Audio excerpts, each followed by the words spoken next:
And one metaphor that I like to give to people is that creating boundaries for yourself is like being in the vault of the Bank of England or the Royal Mint of whatever country that you are occupying as you watch this broadcast. And I want you to imagine that you are in this vault, and I've spoken about this in a previous live stream before. I want you to imagine that you are in this vault, and you know those big wheels that they have on the outside of these doors, in the form of the thing that locks and unlocks the door and anti-clockwise to unlock it or whatever, right?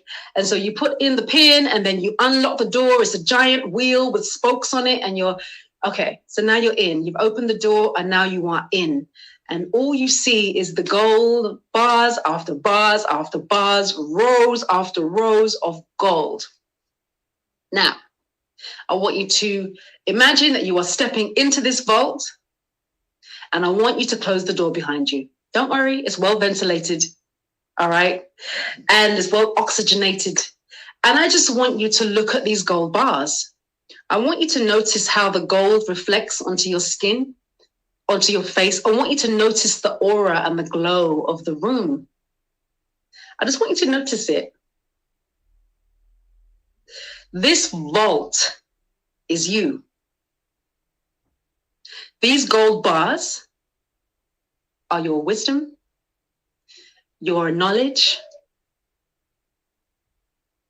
your value. That's what these gold bars represent. You locking the door behind you, turning the wheel, the giant wheel, the other way, and locking this door are your boundaries. No one gets in